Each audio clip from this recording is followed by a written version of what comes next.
Eu nunca acreditei em fantasmas. Em 32 anos de sacerdócio, tinha visto muita coisa. Milagres, coincidências inexplicáveis, fé movendo montanhas. Mas fantasmas? Espíritos presos? Achava que era superstição popular. Até chegar na paróquia de São Miguel Arcanjo, na pequena cidade de Santa Cruz do Vale, interior de Minas Gerais.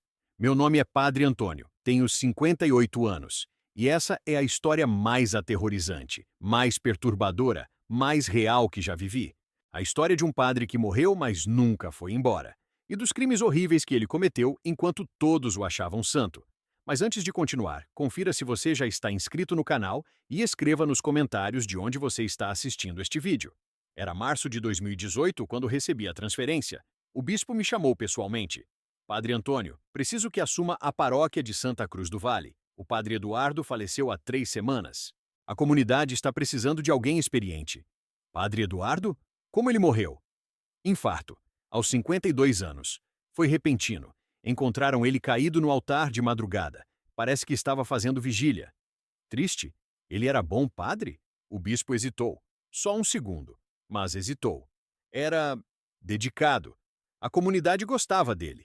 Deveria ter percebido. Aquela hesitação, aquela escolha de palavra. Dedicado, não bom. Mas não percebi. Cheguei em Santa Cruz do Vale numa terça-feira chuvosa. Cidade pequena, 4.000 habitantes. Uma rua principal, algumas laterais, igreja no centro da praça. Típico interior mineiro. A igreja era bonita, antiga, de 1890, bem conservada. Mas quando entrei, senti algo. Um peso. Uma sensação de opressão? Como se o ar fosse mais denso lá dentro. É a umidade, pensei. Prédio antigo, chuva. A casa paroquial ficava ao lado. 2 quartos, sala, cozinha, banheiro. Simples, mas adequado. As coisas do padre Eduardo ainda estavam lá. A diocese não tinha conseguido entrar em contato com a família dele. Não tinha família? Perguntei para Dona Maria, a zeladora da igreja. Não que a gente saiba. Ele nunca falava do passado. Chegou aqui há 8 anos, assumiu a paróquia e ficou. Sozinho. Sempre sozinho. E como era o trabalho dele? Ela olhou em volta, como se alguém pudesse ouvir. Era dedicado, muito dedicado. Passava horas na igreja, principalmente à noite. Dizia que fazia vigília, oração, penitência. Penitência por quê? Não sei, mas ele era intenso, sabe? Pregava sobre pecado, sobre inferno, sobre castigo. Assustava as crianças às vezes. E a comunidade gostava dele? Respeitavam, mas não sei. Tinha algo nele que deixava as pessoas desconfortáveis, principalmente as mulheres. Um alerta deveria ter soado na minha cabeça, mas eu estava cansado da viagem, querendo descansar. Minha primeira noite na casa paroquial foi estranha. Acordei às 2 da manhã com um barulho, como se alguém estivesse caminhando no corredor. Passos pesados, lentos. Acendi a luz, abri a porta do quarto. Nada. Corredor vazio. Prédio velho, murmurei. Madeira se ajustando. Voltei para a cama, mas não consegui dormir direito. Sentia como se estivesse sendo observado, como se houvesse alguém no quarto comigo. De manhã, Dona Maria chegou cedo para abrir a igreja. Eu já estava acordado. Não tinha conseguido voltar a dormir depois das 2 horas. O senhor tá com olheira, padre, ela comentou. Dormi mal. Barulhos durante a noite. Ela ficou pálida. Que tipo de barulho? Passos, no corredor. Provavelmente só o prédio velho. Padre Eduardo também reclamava disso. Nos últimos meses, dizia que ouvia passos, portas batendo, sussurros. Sussurros? É, ele achava que estava enlouquecendo. Foi pro médico. O médico disse que era estresse, mandou ele tirar férias, mas ele não foi. Disse que não podia deixar a paróquia. E então morreu. Sim, de infarto, no altar, às 3 da manhã. O que ele estava fazendo no altar às 3 horas? Ela baixou a voz. Ninguém sabe, mas o seu José, que mora em frente à igreja, disse que viu luz acesa na igreja por volta de meia-noite e ouviu gritos, mas achou que era imaginação. Sentiu um arrepio. Gritos? É o que ele disse. Mas quando a polícia perguntou, ele voltou atrás. Disse que devia ter sonhado. Passei aquele primeiro dia conhecendo a paróquia, os fiéis, organizando meus horários de missa. Tudo normal. Tudo tranquilo. Até a noite. Eu estava na casa paroquial lendo a Bíblia quando ouvi. O sino da igreja, badalando. Uma vez, duas, três. Mas não era horário de sino, e Dona Maria já tinha ido embora, trancado tudo. Peguei a chave. Fui até a igreja. A porta estava trancada, como deveria estar. Abri. Entrei. Escuro. Completamente escuro. Acendi as luzes. E senti. Aquele peso de novo, mais forte agora. Como se algo pesado estivesse pressionando meu peito. Tem alguém aqui? Chamei. Silêncio. Andei pelo corredor central, passando pelos bancos, em direção ao altar. E então vi velas. No altar, acesas. Todas as 6 velas. Acesas. Mas eu sabia que Dona Maria as tinha apagado antes de sair. Ela sempre fazia isso. Era a última coisa antes de trancar. Como? E então, todas ao mesmo tempo, apagaram. De uma vez. Como se alguém tivesse soprado, e acenderam de novo. Meu coração disparou. Em nome de Jesus Cristo. Apagaram. Acenderam. Apagaram. Acenderam. Como se algo estivesse brincando comigo. Corri. Saí da igreja. Tranquei a porta com mãos tremendo. Voltei para casa paroquial. E não dormi o resto da noite. Se você está com medo, deixe seu like para me ajudar a continuar trazendo essas histórias reais que tocam o coração. Na manhã seguinte contei para Dona Maria. Ela não pareceu surpresa. Tá acontecendo isso desde que o padre Eduardo morreu, padre Antônio. O quê? Por que ninguém me contou? Porque o senhor ia achar que a gente era louco. Velas acendendo sozinhas, portas batendo, sino tocando de madrugada, vultos. Vultos? Muita gente na cidade tem visto, principalmente à noite, figuras andando perto da igreja. Uma delas parece com o padre Eduardo. Isso é impossível. Eu sei, mas é o que estão dizendo. Naquela tarde, conversei com alguns moradores. Seu José, que morava em frente à igreja. Padre, eu vi. 3 noites depois que o padre Eduardo morreu. Era 2 horas da manhã. Acordei com sede, fui na cozinha pegar água, olhei pela janela e vi uma figura, vestida de batina, andando em volta da igreja, devagar, como se estivesse procurando algo. O senhor viu o rosto? Não, estava escuro. Mas o jeito de andar era igual ao padre Eduardo. Aquele jeito curvado dele, sabe? Dona Rosa, que limpava na igreja de manhã cedo. Padre, tem dias que eu chego e a igreja tá toda desarrumada, bancos fora do lugar, castiçais no chão, como se alguém tivesse revirado tudo durante a noite. Pode ser ladrão. Ladrão que não leva nada, porque nada some, só bagunça. Jovem Lucas, coroinha de 14 anos. Padre, eu não quero mais servir na missa. Desculpa, mas eu tenho medo. Medo de quê, filho? Da... da presença. Tem algo na igreja, principalmente perto da sacristia. É como se alguém estivesse te observando, te julgando. Dá vontade de chorar sem motivo. Todos os relatos apontavam para a mesma coisa. Algo estava errado naquela igreja. Algo relacionado ao padre Eduardo. Decidi investigar. Comecei pelos pertences dele. Roupas, livros, documentos. A maioria era normal. Batinas, breviários, cadernos de anotações de homilias. Mas então achei, no fundo de uma gaveta escondida na escrivaninha, um diário. Caderno preto, capa dura, sem identificação. Abri na primeira página. Este é meu registro de penitência, dos meus pecados, dos meus crimes. Que Deus me perdoe. Que Deus tenha misericórdia da minha alma negra. Meu sangue gelou. Continuei lendo. 15 de março de 2010. Cheguei em Santa Cruz do Vale. Cidade pequena, isolada, perfeita para recomeçar. Ninguém sabe do meu passado. Ninguém sabe o que fiz em outras paróquias. Posso ser novo aqui. Posso ser santo. Outras paróquias? O que ele tinha feito? 23 de maio de 2010. A tentação está aqui também. Vi uma jovem hoje, Carolina, 16 anos, bonita, inocente, confessando pecados pequenos. E eu senti a escuridão, o desejo, o monstro dentro de mim acordando. Não podia ser o que eu estava pensando. 10 de junho de 2010. Não resisti. Chamei Carolina para conversar após a missa, na sacristia, sozinhos. E Deus me perdoe. Eu pequei. Pequei terrivelmente. Senti náusea. Continuei lendo. Página após página. Ano após ano. 8 anos de crimes. Não era só Carolina. Eram várias, jovens da paróquia. Algumas que vinham se confessar. outras que ele chamava com desculpas. Preciso de ajuda com os paramentos. Vamos organizar a biblioteca da igreja. E todas tinham sido abusadas por ele. Na sacristia, na casa paroquial, dentro da própria igreja. Como ele não foi pego? Pensei, horrorizado. Mas então li mais. 2 de agosto de 2012. Carolina ameaçou contar. Disse que não aguenta mais o peso, a culpa, que vai procurar a polícia. Não posso deixar. Minha vida, meu ministério, tudo vai acabar. Preciso impedir. Não, não. 5 de agosto de 2012. Carolina desapareceu. A cidade toda procurando, polícia investigando, mas não vão achar. Porque eu garanti. Ela está onde ninguém vai olhar, debaixo do piso da sacristia, embaixo das pedras antigas. Ninguém vai cavar ali. Larguei o diário. Vomitei. Carolina não tinha fugido de casa como todos pensavam. Ela tinha sido assassinada pelo padre e enterrada na própria igreja. Com mãos tremendo, continuei lendo e descobri que não era só ela. 3 outras jovens, ao longo de 8 anos, todas que ameaçaram contar, todas desaparecidas.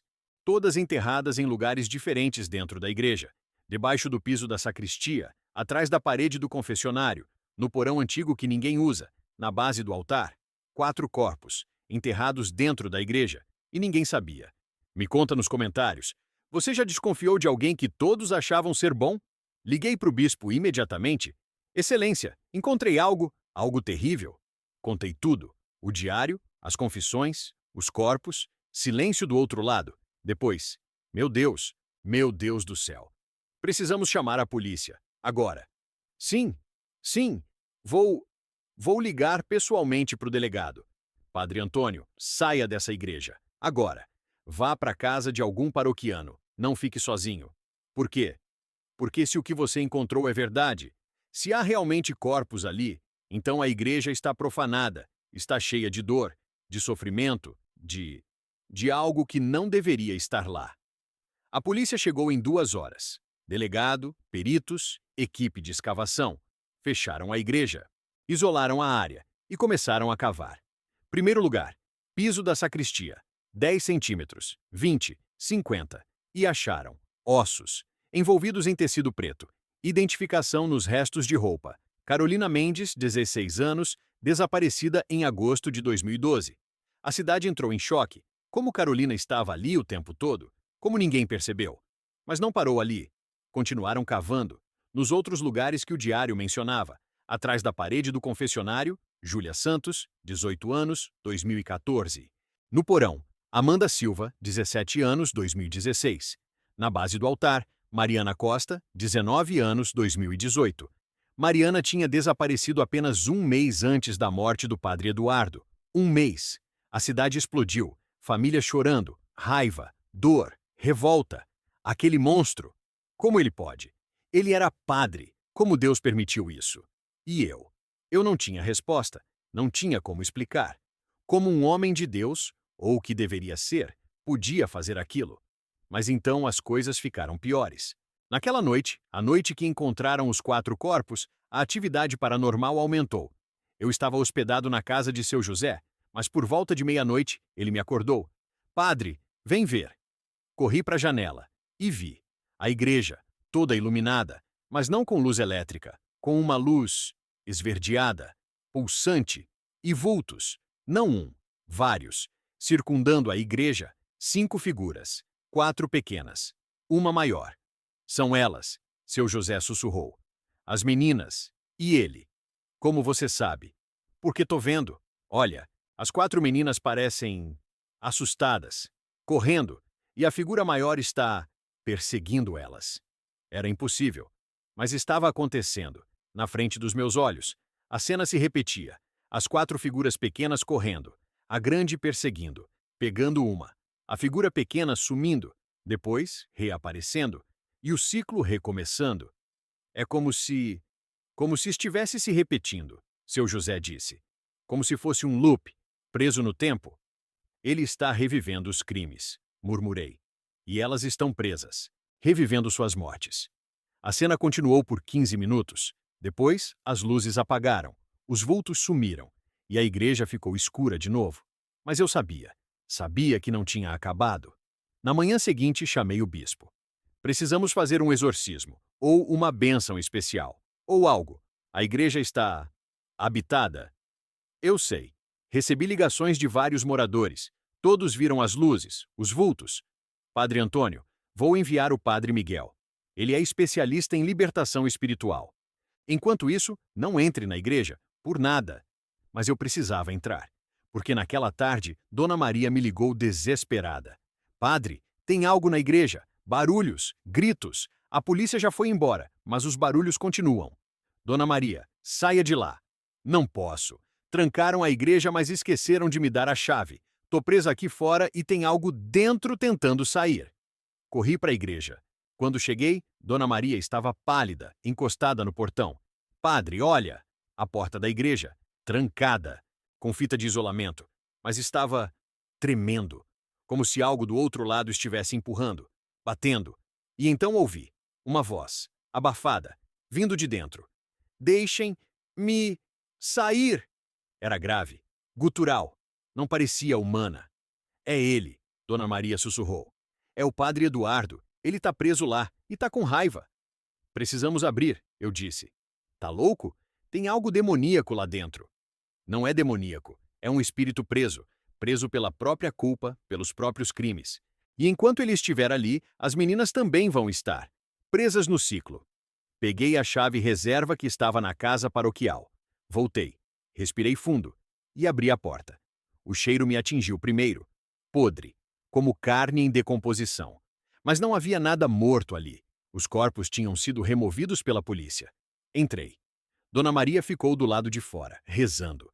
A igreja estava escura mesmo sendo dia, como se a luz não conseguisse entrar direito. E frio. Muito frio. Meu bafo saía em névoa. Padre Eduardo, chamei. Eu sei que você está aqui. Silêncio. Eu li seu diário. Sei o que você fez. Sei dos crimes. Sei que você está preso aqui por causa deles. Uma risada, baixa, ecoando pelas paredes. Preso? A voz disse. Vinha de todos os lugares ao mesmo tempo. Não estou preso. Estou completo. Finalmente. Completo? Em vida, eu fingia. Fingia ser santo. Fingia servir a Deus. Mas por dentro, era monstro. E monstros precisam se esconder. Mas agora não preciso mais esconder. Uma figura se materializou, perto do altar. Padre Eduardo. Ou o que sobrou dele. A batina estava rasgada, manchada. O rosto era errado, distorcido, olhos completamente negros. Você precisa partir, eu disse, tentando manter a voz firme. Seu tempo aqui acabou. Partir? Por que eu partiria? Este é meu reino, minha igreja, construída com meu pecado. Esta não é sua igreja, nunca foi. E as meninas? Você precisa libertá-las. As meninas? Ele riu de novo. Elas são minhas também. Minhas para sempre. Presas aqui comigo, repetindo o que fiz, indefinidamente. Em nome de Jesus Cristo, eu ordeno. Cale-se! A voz se tornou um rugido. As janelas tremeram, os bancos se moveram, e então as vi, as 4 meninas, aparecendo atrás dele. Mas não eram sólidas. Eram translúcidas, pálidas, com expressões de terror congeladas nos rostos. Vejam, ele disse, apontando para elas com orgulho doentio. Minhas obras-primas, meus monumentos ao pecado. Hoje senti raiva, raiva pura. Você é um monstro e vai pagar por isso. Pagar? Já paguei. Morri de infarto, de terror, porque na hora da morte vi o que me esperava, vi o inferno e escolhi ficar aqui, preso, porque aqui posso manter minhas vítimas, aqui posso continuar meu pecado eternamente. Mas elas não merecem isso, elas eram inocentes. Eram, até eu corrompê-las, e agora são minhas. Foi quando ouvi outra voz, fraca, atrás dele. Não, somos uma das meninas. Carolina, dando um passo à frente. Não somos suas, nunca fomos. Padre Eduardo se virou surpreso. Como ousa? Você nos machucou, nos matou, mas não somos suas. As outras 3 deram passos à frente também, juntas, unidas. Vocês vão ficar aqui, ele berrou. Eu ordeno. Você não tem poder sobre nós, Júlia disse. Não mais, Amanda completou. Porque alguém sabe a verdade agora. Mariana apontou para mim. Ele sabe. A cidade sabe. Não somos mais segredo seu. Não somos mais vergonha nossa. E então elas começaram a brilhar. Luz saindo de dentro delas. Branca, pura. Padre Eduardo recuou. Não! Vocês são minhas. Minhas! Nunca fomos, Carolina disse, e estendeu a mão para ele. Mas mesmo você, pode ter perdão, se quiser. Ele olhou para a mão dela, e por um momento, só um momento, vi humanidade nos olhos negros dele. Vi arrependimento, dor. Mas então a escuridão voltou. Nunca! E ele atacou. Não fisicamente, mas com uma força. Uma energia escura que me jogou contra a parede. As meninas gritaram, correram para mim, me protegendo com seus corpos translúcidos. Vá, Carolina disse. Vá buscar ajuda. A gente segura ele. Mas, vá. Corri. Saí da igreja. As portas bateram atrás de mim, trancando sozinhas. E então vi, pelas janelas, uma batalha. Luz contra a escuridão. As 4 meninas brilhando cercando ele. E Padre Eduardo, figura escura, tentando consumir a luz delas. Me conta nos comentários. Você acredita que espíritos podem ficar presos por suas ações em vida? Padre Miguel chegou no dia seguinte. Uns 70 anos, cabelos brancos, olhos cansados, mas determinados.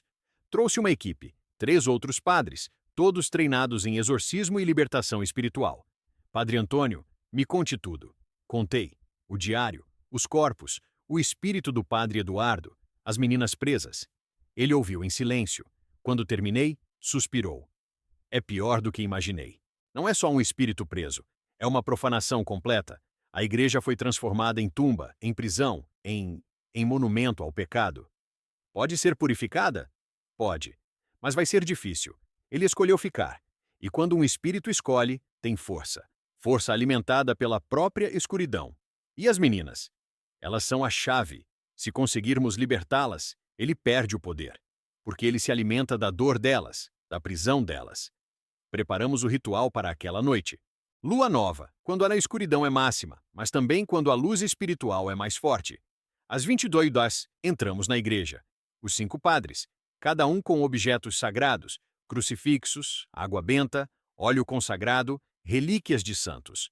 A igreja estava pulsando, como se fosse um organismo vivo. As paredes movendo levemente, o ar denso. Ele sabe que estamos aqui, Padre Miguel disse. E não está feliz. Formamos um círculo no centro da igreja. Começamos a rezar. Orações de proteção, de libertação, de purificação. A temperatura caiu ainda mais. Nossos bafos formavam nuvens densas. E ele apareceu, Padre Eduardo. Maior agora, mais escuro. A batina tinha desaparecido, substituída por algo que parecia fumaça sólida. Saiam! A voz era trovão. Esta é minha igreja. Esta é a casa de Deus. Padre Miguel disse calmamente. E você a profanou. Mas pode ser limpa, pode ser redimida. Assim como eu poderia me redimir. Ele riu. É tarde demais. Eu escolhi. Escolhi a escuridão. E vou levar todos comigo.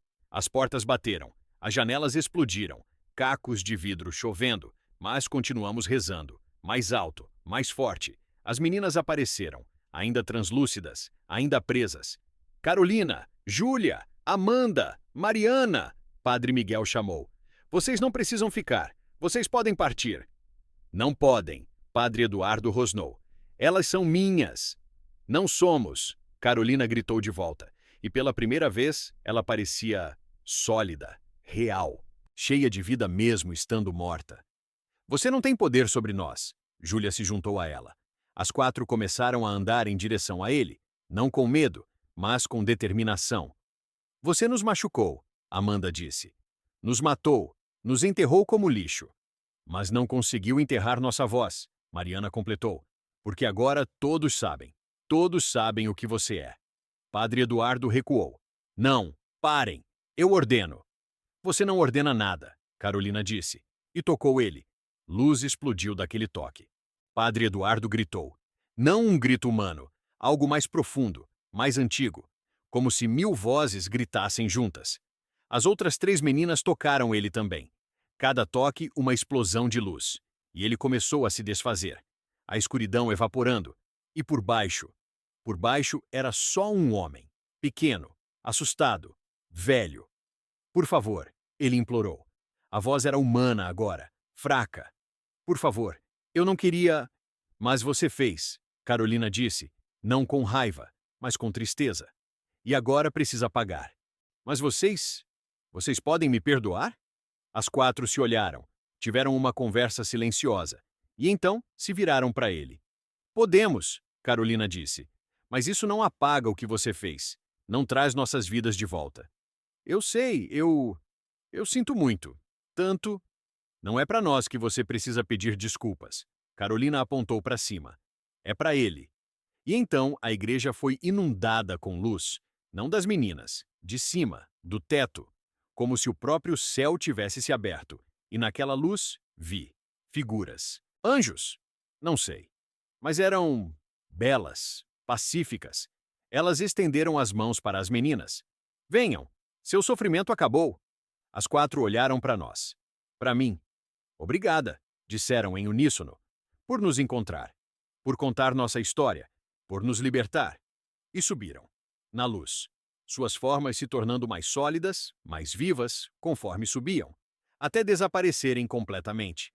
Padre Eduardo ficou sozinho, pequeno, quebrado. E eu? Ele sussurrou. As figuras de luz olharam para ele. E então uma delas falou. A voz era impossível de descrever, como música e trovão ao mesmo tempo. Você também pode vir. Mas eu pequei, terrivelmente. Todos pecam, mas arrependimento verdadeiro abre portas. Como eu sei que é verdadeiro? Como eu sei que não estou só com medo do inferno? Você não sabe, mas ele sabe. Uma mão de luz se estendeu para ele, e Padre Eduardo olhou para nós. Me perdoem, por favor, me perdoem. Padre Miguel deu um passo à frente. Que Deus tenha misericórdia da sua alma. Padre Eduardo pegou a mão de luz e foi puxado para cima, gritando, não de dor, mas de alívio, libertação. Ele desapareceu, a luz se foi, e a igreja ficou normal. Apenas uma igreja, vazia, silenciosa, mas não opressiva. Apenas tranquila. Caímos de joelhos, exaustos, chorando. Acabou, Padre Miguel disse. Finalmente acabou. Nos dias seguintes, a igreja foi oficialmente desacralizada e reconsagrada. Um processo longo, envolvendo o bispo, orações especiais, purificação completa. Removeram todo o piso onde os corpos tinham sido encontrados, queimaram, colocaram novo, benzido, consagrado, pintaram as paredes, trocaram os bancos, até o altar foi substituído. O antigo foi quebrado e enterrado em solo consagrado longe dali. A igreja tinha que ser nova, limpa, sem traços do que tinha acontecido. As famílias das quatro meninas fizeram um funeral apropriado, com caixões, com flores, com despedidas. Dona Carmen, mãe de Carolina, veio falar comigo depois do funeral. Padre, obrigada, por encontrar minha filha, por dar a ela descanso. Eu não fiz muito, foram elas que se libertaram. Mas o senhor contou a verdade, o senhor expôs ele. Se não fosse por isso, elas ainda estariam presas, e eu ainda estaria me perguntando onde minha filha estava. Ela me abraçou, chorando. Finalmente posso fazer o luto, finalmente posso deixar ir. As outras três famílias disseram coisas parecidas, dor misturada com alívio, raiva misturada com paz. A cidade levou mais tempo para se recuperar. Muita gente parou de ir à igreja. Está assombrada, diziam. Tem sangue naquele lugar. Mas aos poucos voltaram, porque precisavam de Deus, precisavam de comunidade, precisavam de cura. 3 meses depois da reconsagração, fiz a primeira missa com casa cheia. Olhei para os rostos, alguns ainda assustados, outros determinados, todos buscando algo. Irmãos e irmãs, comecei. Este lugar passou por escuridão, por mal, por sofrimento, mas foi purificado, foi limpo, e agora é de novo casa de Deus. Mas a memória fica, a memória do que aconteceu, das meninas que foram perdidas, do padre que traiu sua vocação. E isso é bom, porque memória nos ensina, nos lembra, mal existe, e pode vir de onde menos esperamos. Mas também nos ensina, luz vence escuridão, sempre. Pode demorar, pode custar, mas no final, luz vence. Carolina, Júlia, Amanda, Mariana, elas venceram, mesmo mortas, mesmo presas. Elas acharam força para se libertar, para nos libertar. E agora cabe a nós honrá-las, vivendo em luz, denunciando o mal onde vemos, protegendo inocentes, nunca mais permitindo que monstros se escondam atrás de batinas. Houve silêncio, e então, aplausos. Não é comum aplaudir na igreja, mas era necessário, era catártico. Depois da missa, instalamos um memorial, no lugar onde antes estava o altar antigo, 4 placas, com fotos das meninas e suas histórias, não como vítimas, mas como pessoas, com vidas, com sonhos, com família que as amava. Carolina Mendes, 2004-2012, amava desenhar, queria ser arquiteta. Júlia Santos, 2006-2014, cantava no coral, sonhava em ser professora. Amanda Silva, 2009-2016, jogava vôlei, queria ser médica. Mariana Costa, 2009-2018, escrevia poesias, sonhava em publicar um livro. Cada placa tinha uma vela permanente, acesa sempre, lembrando, honrando. E toda semana, familiares vinham, deixavam flores, rezavam, choravam, mas também sorriam, lembrando das meninas como eram, vivas, felizes. Um ano depois, algo bonito aconteceu. A cidade decidiu criar um instituto. Instituto Carolina, Júlia, Amanda e Mariana de Proteção à Criança e ao Adolescente. Oferecia apoio psicológico gratuito, educação sobre abuso, linha direta para denúncias e, principalmente, um espaço seguro onde crianças podiam falar sobre o que estavam passando. Nunca mais, a diretora do instituto disse na inauguração, nunca mais vamos deixar que crianças sofram em silêncio. Nunca mais vamos ignorar sinais. Nunca mais vamos confiar cegamente em alguém só porque usa batina ou está em posição de autoridade. Foi um movimento bonito, necessário, e as 4 meninas, mesmo mortas, estavam fazendo diferença. Quanto ao padre Eduardo, ninguém sabe o que aconteceu com ele. Se foi perdoado, se foi para o inferno, se ainda está em algum purgatório espiritual. Eu gosto de pensar que está fazendo penitência, real, eternamente consciente do mal que fez, mas também com chance, pequena, mas existente, de redenção. Porque acredito nisso, que mesmo os piores de nós podem, se realmente se arrependerem, encontrar perdão. Mas o perdão não apaga consequências, não traz as meninas de volta, não desfaz a dor, apenas fecha o ciclo. Me conta nos comentários. Você acredita em redenção até para os piores criminosos? 2 anos depois de tudo, algo inesperado aconteceu. Eu estava na casa paroquial, a mesma onde Padre Eduardo tinha morado, quando ouvi batidas na porta. Era noite, quase 22 horas. Abri. Uma mulher, uns 50 anos, olhos vermelhos de chorar. Padre Antônio? Sim? Meu nome é Helena. Helena Ferreira. Eu preciso confessar algo. Entre. Ela sentou, trêmula. Eu li sobre o que aconteceu aqui. Sobre o Padre Eduardo. Sobre as meninas. Sim. E eu sabia. Meu sangue gelou. Como assim sabia? Não de todas, mas da primeira. Carolina. Ela me contou. Em 2012, 2 dias antes de desaparecer. E você não fez nada? Lágrimas escorreram. Eu tinha medo. O Padre Eduardo era poderoso aqui, respeitado. E eu era só uma faxineira. Quem ia acreditar em mim contra ele?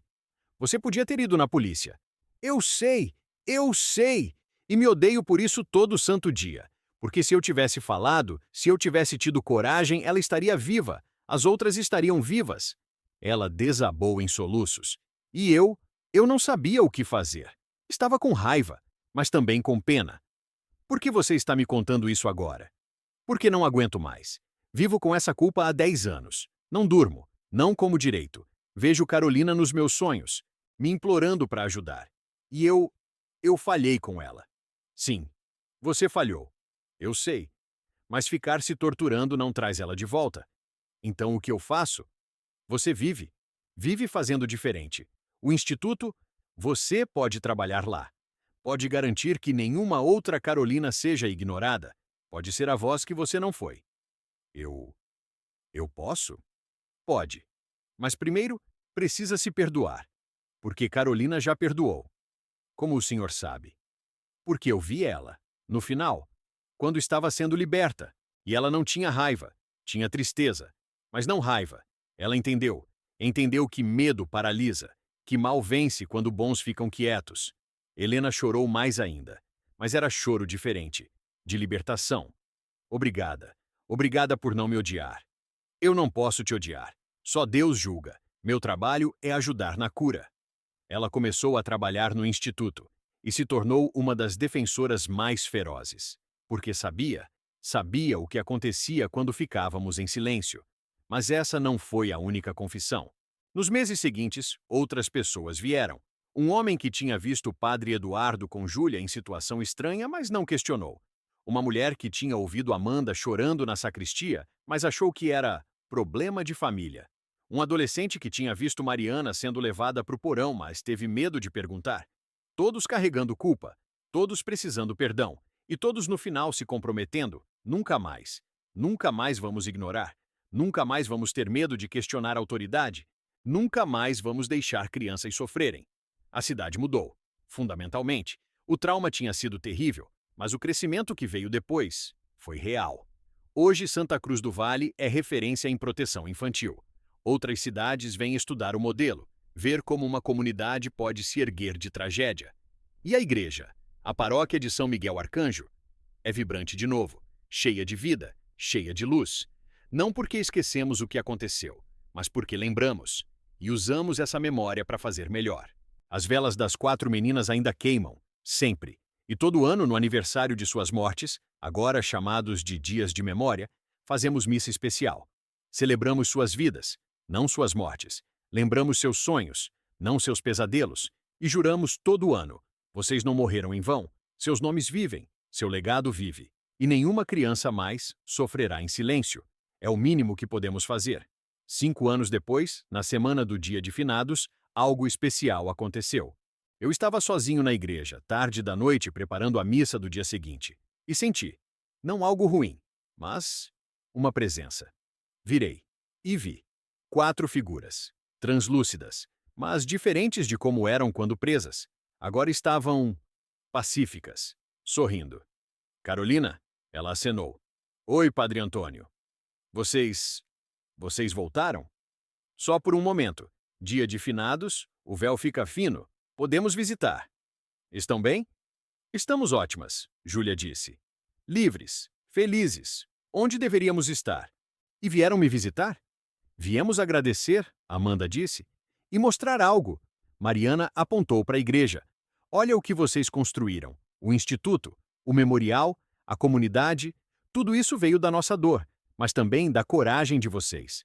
Não foi só minha coragem. Não. Foi de todos, da cidade inteira. Mas você começou. Você não teve medo de olhar para a escuridão. Carolina se aproximou. E queríamos que soubesse. Ele está se redimindo. Padre Eduardo? Sim. Não é fácil para ele. Está sofrendo, pagando, mas também crescendo, entendendo. E um dia, talvez, vai encontrar paz também. Vocês o perdoaram mesmo? Perdoamos. Não porque ele merecia, mas porque nós merecíamos. Perdão liberta quem perdoa mais que quem é perdoado. Sabe as palavras de quem morreu tão jovem. A morte amadurece, Júlia sorriu. Especialmente quando você vai para o lugar certo depois. Tem recado para as famílias de vocês? Sim, as 4 disseram juntas. Digam que estamos bem, que as amamos, que estamos esperando. Mas não com pressa. Queremos que vivam muito ainda, que sejam felizes, que nosso legado seja alegria, não dor. Vou dizer. E uma última coisa, Carolina disse. Obrigada por cuidar da nossa igreja, por manter nossas memórias vivas, por garantir que outras crianças não sofram o que sofremos. É meu dever. Não, é seu amor. Há diferença. Elas começaram a desvanecer, a luz ficando mais fraca. Vão voltar? Talvez. Mas não precisam se preocupar. Estaremos sempre por perto, cuidando, protegendo. Esta é nossa igreja também, agora de um jeito bom. E sumiram. Fiquei ali, no silêncio, processando. Elas estavam bem, realmente bem. E isso era tudo que importava. No dia seguinte, contei para as famílias, sobre a visita, sobre as mensagens. Dona Carmen chorou. Minha menina está feliz. Finalmente posso ter paz completa. Os outros pais também. Era o fechamento que precisavam. A certeza de que suas filhas não estavam sofrendo. Estavam em lugar bom, cuidadas. E a vida seguiu. Como sempre segue, com altos e baixos, com alegrias e tristezas, Mas a paróquia de São Miguel Arcanjo nunca mais foi assombrada. Nunca mais teve atividade paranormal, porque não havia mais almas presas. Todos tinham ido para o lugar certo. Padre Eduardo para o seu julgamento e redenção. As meninas para o seu descanso e paz. E nós, os vivos, para nossa missão. Nunca esquecer. Nunca repetir. Hoje, 10 anos depois de tudo, ainda sou pároco aqui. Tenho 68 anos agora. Deveria estar pensando em aposentar. Mas não vou. Porque esse lugar é especial. Não apesar da tragédia, mas por causa dela. Porque nos ensinou, nos transformou, nos fez melhores. E enquanto eu estiver aqui, vou garantir: nenhuma criança sofre em silêncio. Nenhum abuso é ignorado. Nenhuma autoridade está acima de questionamento. É minha promessa. Para Carolina, Júlia, Amanda e Mariana. E para todas as crianças que ainda estão aqui, vivas, confiando em nós para protegê-las. Não vamos falhar de novo. Me conta nos comentários. Você acha que lugares podem ser purificados de mal? Ou ficam manchados para sempre? Tem uma coisa que ainda não contei. Algo que aconteceu há 2 anos e que mudou tudo de novo. A diocese decidiu investigar mais a fundo o passado de Padre Eduardo, verificar se havia outras vítimas em outras paróquias onde ele tinha servido, e encontraram. Antes de chegar em Santa Cruz do Vale, ele tinha passado por 3 outras paróquias. Em 2 delas, havia registros de denúncias, mas todas tinham sido arquivadas ou resolvidas internamente, ou seja, a igreja sabia, ou pelo menos suspeitava, e transferiu ele ao invés de denunciar. Quando essa informação veio à tona, a raiva voltou. Não só contra Padre Eduardo, mas contra a instituição que o protegeu. A igreja é cúmplice. Quantas outras vítimas? Quem mais eles estão protegendo? Eram perguntas justas, dolorosas, mas justas. O bispo veio pessoalmente a Santa Cruz do Vale, fez uma coletiva de imprensa. Em nome da igreja, eu peço perdão. Perdão por ter falhado, por ter priorizado reputação sobre justiça, por ter movido problemas ao invés de resolvê-los. Não há desculpa, não há justificativa. Falhamos. E por causa disso, meninas morreram. Famílias foram destruídas. Uma comunidade foi traumatizada. A partir de agora, nossa política é transparência total. Qualquer denúncia vai direto para a polícia. Qualquer suspeita será investigada. Não haverá mais segredos. Não haverá mais proteção. Foram palavras bonitas. Mas palavras são fáceis. Ações é que importam. E para crédito da diocese, ações vieram.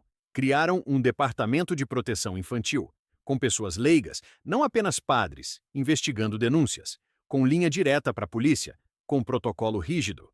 Não foi perfeito, mas foi progresso, e em Santa Cruz do Vale decidimos fazer nossa parte. Todo padre que vem servir aqui agora passa por treinamento especial, sobre limites, sobre sinais de abuso, sobre como proteger ao invés de preditar. Todo funcionário da paróquia também. Zeladores, catequistas, membros do coral. Todos. E as crianças? Ensinamos elas. Seu corpo é seu. Ninguém pode tocar de forma que te deixe desconfortável. Nem padre, nem professor, nem família. E se alguém fizer, você conta. Pra gente, pra seus pais, pra polícia. E seremos acreditados. Parece básico, mas era revolucionário.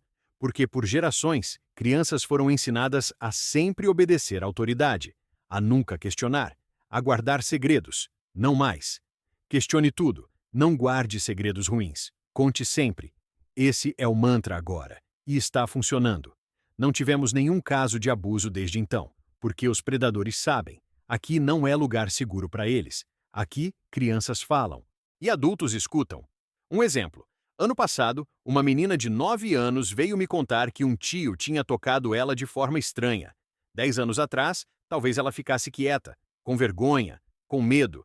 Mas agora, ela contou. No mesmo dia. E eu? Não resolvi internamente. Não conversei com o tio. Não tentei mediar. Liguei para a polícia. Imediatamente. O tio foi investigado, preso. E a menina? Foi protegida, acreditada, amparada, como deveria ter sido sempre. Esse é o legado de Carolina, Júlia, Amanda e Mariana. Não apenas memória, mas mudança real, sistêmica. E não para por aqui. Porque enquanto houver crianças, haverá necessidade de proteção. Enquanto houver poder, haverá risco de abuso. Então a vigilância continua, a educação continua, a proteção continua, para sempre. Se você chegou até aqui, Obrigado de coração por me acompanhar nessa jornada. Essa é minha história, a história mais difícil que já vivi, mas também a mais importante, porque aprendi algo essencial. Mal existe, sempre existiu, sempre existirá. E pode vir de onde menos esperamos, até de dentro da própria igreja, mas luz também existe, e é mais forte, sempre. A luz de Carolina, Júlia, Amanda e Mariana, mesmo mortas, elas brilharam. Libertaram a si mesmas e libertaram uma comunidade inteira. A luz das famílias, que transformaram dor em propósito, criando o instituto que protege centenas de crianças. A luz da própria cidade, que poderia ter se fechado em vergonha, mas escolheu abrir em transparência. E sim, até a luz de Padre Eduardo, que mesmo no pior do mal, no final buscou redenção. Mesmo que tarde, mesmo que insuficiente.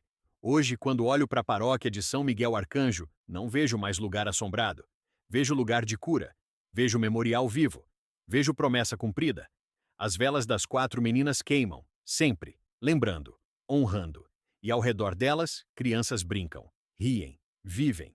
Protegidas, seguras. É para isso que a igreja serve. Não para esconder mal, mas para expor, para curar, para proteger os mais vulneráveis. E enquanto eu estiver aqui, é isso que vou fazer. Deixe seu like, se inscreva no canal e me conta nos comentários. Você acredita que instituições podem mudar? Que podem aprender com erros terríveis e se tornar melhores? E não se esqueça de entrar no nosso grupo do WhatsApp. O link está na descrição. Lá mandamos histórias reais todos os dias. Um abraço forte e até o próximo vídeo. E lembrem-se, se vocês virem algo errado, abuso, negligência, perigo, não fiquem calados. Falem, denunciem, protejam, porque silêncio é cúmplice de mal. Voz é arma de luz. Usem sua voz, sempre.